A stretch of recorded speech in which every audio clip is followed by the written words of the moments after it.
یا اسی پچھلے جو دلیل گزری ہے نا، قل ارأیتم ان اخذ اللہ سمعکم وابصارکم وختم علی قلوبکم من الہ غیر اللہ، یہ اسی کے ساتھ ہے.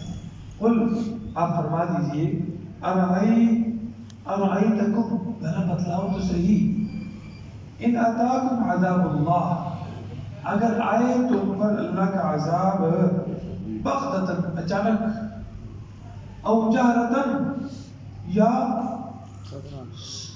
دیکھیں آنکھوں سامنے آمنے سامنے تمہارے، او جہرتن یا ظاہر ہو کر آ جائے. یعنی تم جیسے وہ بنی اسرائیل پر وہ جو قوم گئی تھی اوپر 70 لوگ موسیٰ علیہ السلام کے ساتھ، انہوں نے بھونڈے سے سوال شروع کر دیے تھے. کیا سوال کیا؟ کہ ہم پہلے کہا کہ اگر اللہ ہمیں کہے کہ یہ میری کتاب اس کو مان لو تو ہم مان لیں گے.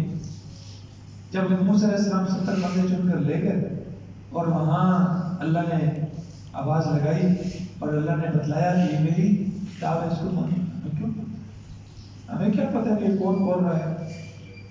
ہم اس وقت تک نہیں مانیں گے لن نؤمن لک حتی نری اللہ جہرۃ، آمنے سامنے. تو پھر اخذتکم الصاعقۃ، تمہیں ایک کڑک نے، ایک چیخ نے پکڑ لیا. اسی طرح شعیب علیہ السلام کی قوم پر بھی عذاب آیا تھا نا، تو بادلوں کی شکل میں آیا تھا. وہ کہنے لگے ھذا عارض ممطرنا، یہ بادل ہے جو ہم پر برسے گا. تو اسی بادل نے ان کا ملیہ بیٹھ کر دیا. وہ بھی تو نبی کی نافرمانی کر رہے تھے نا. اور کہتے ہیں یا شعیب اصلاتک تأمرک ان نترک ما یعبد آباؤنا، اے شعیب ہم تو تمہیں بڑا اچھا سمجھتے تھے، تو تیری نماز نے تجھے یہ حکم دیا ہے، تجھے اس بات کا دعوت دی ہے کہ تو ہمیں اپنے باپ دادا کے دین کی عبادت سے روکے، یا ہم اپنے مالوں میں اپنی مرضی چھوڑ دیں. او ان نفعل فی اموالنا ما نشاء. ہر دور کے اندر نیک لوگوں سے متعلق ان کے معیار الگ ہوتے ہیں، ان سے ان کا جو مقتضا ہے نا، اور ان سے ان کی چاہت جو ہے وہ الگ ہوتی ہے. یہ نیک آدمی ہے تو یہ ہمیں اس کام سے تو اپنا کام کر بھائی، تو ہمیں نیکی پر چلتا رہے. جیسے آج بھی کفر، ہماری نمازوں سے کفر کو ڈر نہیں ہے، پڑھتے رہو نمازوں سے ہمارے کفر کو ڈر نہیں ہے. ہم زکوٰۃ بھی دیتے رہے تو کفر کو اس سے کوئی ڈر نہیں ہے. حج بھی کرتے رہو کفر کو اس سے کوئی ڈر نہیں ہے. سمجھ آ رہی؟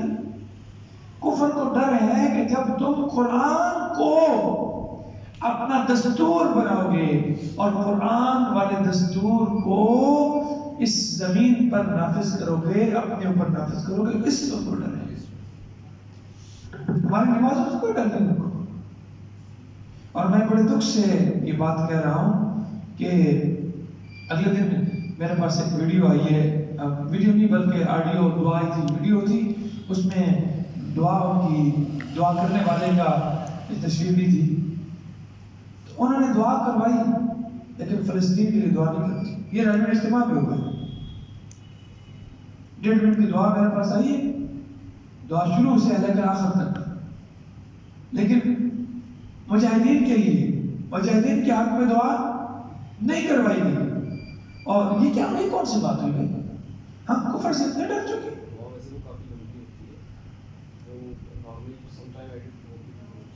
ایڈٹ دیکھیں، آپ اس کی تحقیق کریں. ہاں تحقیق کریں. اور اگر یوں ہے، اور یہ ایک دفعہ ہوا ہے، کہ میں بغیر تحقیق کے نہیں بات کر، اس سے پہلے ایک دفعہ ہوا ہے اجتماع پہ ہی، وہاں ایک مولانا صاحب فوت ہو گئے، اللہ تعالیٰ ان کی اپنی منزل احسان فرمائے.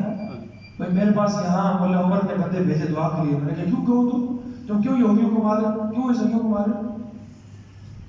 اعظم طارق میرے پاس آیا، میں نے اس کو کہا تم کیوں شیعوں کو کافر کہتے ہو، یہ کیوں کہتے ہو؟ بھائی اصل جو ہے نا، آپ ہم چکے نا، ہم اپنے تعلیم سے نابلد ہو چکے ہیں. ہم اپنی تاریخ سے ہم نے تاریخ نہیں پڑھی. آپ اگر ذرا پیچھے صلیبیوں کی یہ داستانیں پڑھیں نا، صلیبی کس طرح انہوں نے ہمارے پر حملے کیے، کس طرح وار کیے، اور کس طرح انہوں نے ہمارے اندر اپنے بندے کو سیڑ کر ہمیں دین سے دور کیے. میں جو پڑھ رہا ہوں اور ایک چیز سامنے آتی جا رہی ہے. اور یہ آج جو ہمارے پاس مختلف شکلوں میں علماء آ رہے ہیں، پیر آ رہے ہیں، جناب العجیب آپ کے تصور کے اندر بھی نہیں ہے کہ یہ آج تک نہ ہمارے باپ دادا نے دیکھے ہیں، نہ ہمارے اسلاف نے دیکھے ہیں، نہ علماء. یہ کہاں سے پیدا ہو گئے ہیں میڈکوں کی طرح؟ یہی بالکل سلطان ایوبی رحمۃ اللہ علیہ کے خلاف انہوں نے عوام 3 چیزیں تھیں. اس امت کو بگاڑنے میں 3 چیزوں کو بڑا کردار ہے. ایک مال دولت زر، دوسری عورت، تیسری شراب. یہ انہوں نے 3 چیزیں پیش کی. کن کے سامنے؟ سلاطین کے سامنے. جو بادشاہ بننے کے خواہش مند تھے کہ مجھے اس علاقے کی سلطنت مل جائے، میں خود مختار بادشاہ بن جاؤں، ان کے لیے انہوں نے یہ 3 چیزیں پیش کی. کیا کیا؟ پیسہ، عورتیں. یہودیوں نے اپنے خوبصورت لڑکی جناب علی ان کے لیے پیش کر دی، عیسائیوں نے. اور تیسری چیز ہے شراب.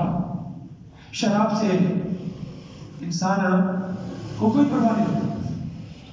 آپ ذرا اگر داستان ایمان فروشوں کی پڑھیں نا تو وہاں آپ کو پتہ چلے گا نور الدین زنگی رحمۃ اللہ علیہ ان کو زہر دے کر مارا گیا. سلطان صلاح الدین ایوبی رحمۃ اللہ کا ساتھی تھا، اور دونوں کفر کے خلاف کیا تھے؟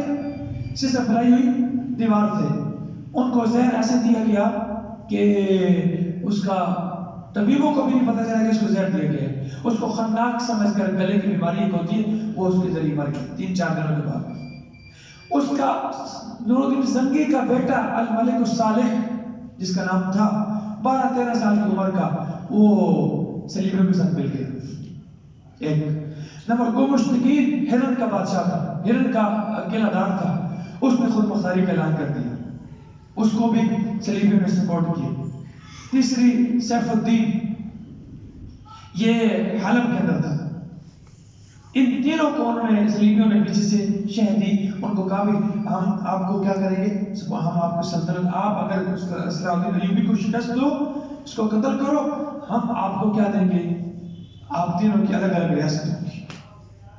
بس اس اور پھر ساتھ اپنی عورتیں پیش کی.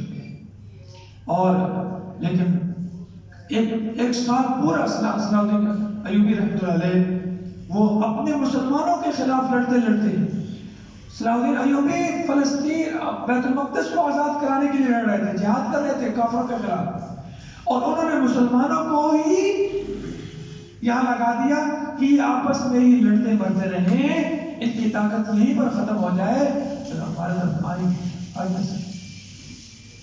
اور پھر یہ تو تھا سلاطین کے لیے. عوام کے لیے کیا کیا انہوں نے؟ عوام کے اندر توہمات پیدا کر کے، ان کے اندر مولوی بنا کر، ان میں پیر صاحب پیدا کر کے، اپنے بندے تیار کر کے بھیجے. انہوں نے جا کر ان کے عقائد خراب کیے. کیا کیا آپ خراب کی؟ عجیب عجیب چیزیں ان کو دکھا دکھو کرنا، ان کے عقائد خراب کر کے، تاکہ اللہ سے ان کا ایمان ہٹ جائے اور ان چیزوں پر ایمان آ جائے. تو یوں ان کو بھانسنا کیا ہو جائے گا؟ جب آپ کا عقیدہ خراب ہو گیا، آپ کا ایمان اللہ کی ذات سے ہٹ گیا، تو پھر آپ اپنے بچوں کو جہاد کے لیے پیش کریں گے. آج بالکل وہی. آج دیکھو ناچ گانا ہو رہا ہے، نئے نئے ڈرامے آ رہے ہیں. اگلے دن ایک ویڈیو آئی ہے، آپ کے سامنے جناب علی کو عجیب عجیب کرتب دکھا رہے ہیں. پیر صاحب عجیب عجیب کرتب دکھا رہے ہیں. ایک ویڈیو آئی ہے، پیر صاحب بیٹھے ہوئے ہیں اور 10 بندے لائن بنا کر آگے بھی ہیں پیچھے بھی ہیں، اور پاؤں میں گھنگرو ڈالے ہوئے ہیں، کالے کپڑے پہنے ہوئے ہیں، اور وہ ڈھول بج رہا ہے اور ناچ رہے ہیں. دکھاؤں آپ کو ویڈیو؟ یہ کیا، یہ کہاں سے، کون سی شریعت ہے؟ یہ کس نبی کی شریعت کے اندر ہی تھا؟ میرے نبی کی شریعت میں تو یہ نہیں. اگر ہے تو دکھا دے مجھے کہیں. اور اس پر پیسے ڈالنے والے، پیسے پھینکنے والے، ایسے وہ پیسے اکٹھے کر رہے ہیں، وہ ہمارا مال بھی لوٹ رہے ہیں اور ایمان بھی لوٹ رہے ہیں اور ہماری عزتیں بھی لوٹ رہے ہیں اور ہمیں پتہ نہیں ہے۔ بھائیو، میں نے ایک بات پہلے کی ہے، کفر کو نہ تو ہماری نمازوں کا ڈر ہے، ہماری عبادات سے خدا کی قسم کفر نہیں ڈرتا۔ کفر کا ڈر اس وقت ہے جب تم اس ملک میں، اس زمین پر، کائنات میں اللہ کے حکم کو کیا کرو گے؟ نافذ کرو گے، یہاں سے اس کو ڈر ہے۔ افغانستان میں کیا پڑا ہے؟ کیوں کفر سارا چل کر ان پر دوڑ پڑے؟ کیا وجہ ہے؟ کیا افغانستان میں انہوں نے اسلامی ریاست قائم کی، اسلامی نظام نافذ کیا؟ اس سے ان کو ڈر ہے کہ یہ اگر یہاں پر مضبوط ہو گیا تو یہ کیا ہو جائے گا؟ آگے پھیلے گا اور یہ ہمارے لیے خطرہ ہے۔ اس لیے وہ اسلامی ریاستیں، اسلامی حکومتوں کے جو حکمران ہیں نا، ان کو خریدتے ہیں، ان کو خرید کر ان کے ذریعے اپنے عزائم، اپنے مقاصد جو ہے نا وہ پورے کر رہے ہیں اور مسلمانوں کو